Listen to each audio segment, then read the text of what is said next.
pas tes qualités pour prophétiser des millions sur toi, mais on regarde au contraire tes défauts pour prophétiser des millions sur toi. Amen.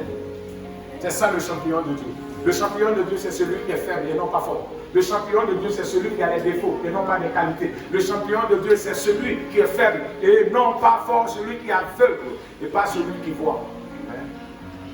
Car, l'apôtre Paul a dit, c'est dans notre faiblesse que la puissance de Dieu se manifeste. Arrêtez de dire que je ne suis pas intelligent, je n'ai personne pour m'aider, je n'ai pas d'argent, je n'ai pas de relation. Arrêtez ça.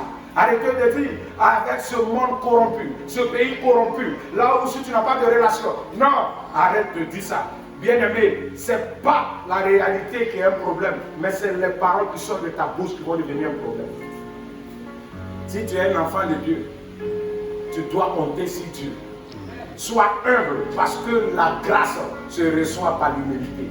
La grâce est pour les gens faibles. La grâce est pour les gens humbles. La grâce est pour ceux qui reconnaissent les défauts. La grâce est pour ceux qui reconnaissent leurs faiblesses. C'est en cela que Dieu est fort en eux. Voilà, Gédéon, il pensait que Dieu allait l'appeler vaillant héros s'il avait cette force pour terrasser les Madianistes, s'il avait cette force pour protéger son peuple, s'il était baraqué, il était grand. Là, il allait accepter d'être un vaillant héros. Mais comme il était maîtrisé, méprisé, froissé, frustré, il n'acceptait pas que Dieu l'appelle vaillant héros. Je veux dire à quelqu'un, Dieu ne t'appelle pas héros à cause de tes capacités. Je veux dire à quelqu'un, Dieu ne t'a pas choisi parce que tu es éloquent, Dieu ne t'a pas choisi parce que tu as des relations, Dieu ne t'a pas choisi parce que tu as des diplômes, mais Dieu t'a choisi parce que tu as des défauts. C'est à cause de tes faiblesses que tu es le choix parfait de Dieu. C'est à cause de tes défauts que tu es le candidat parfait de Dieu. Un champion de Dieu, c'est quelqu'un qui est faible, qui doit accepter sa faiblesse. Tu dois accepter. Oh Seigneur, je n'ai pas de force. Oh Seigneur, sans toi je ne peux rien. Oh Seigneur, sans toi je ne suis rien. Pourquoi? Parce que quand Dieu fait, il y a sa gloire dedans. Quand Dieu dit, il y a sa gloire dedans. Donc tu dois pouvoir reconnaître la main de Dieu dans ta vie lorsque Dieu agit dans ta vie. Mais quelqu'un qui n'a pas appris à être reconnaissant, il ne saura pas dire merci à Dieu parce qu'il va penser que c'est ses capacités qui lui ont permis d'acquérir. Alors que l'homme qui est humble comprend que rien n'est acquis et que tout est grâce.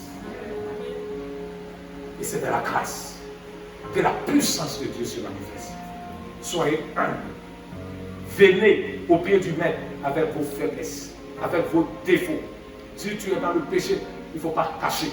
Dis à Dieu, je vais te servir, mais je n'arrive pas à faire ceci, je n'arrive pas à faire cela. Je suis faible.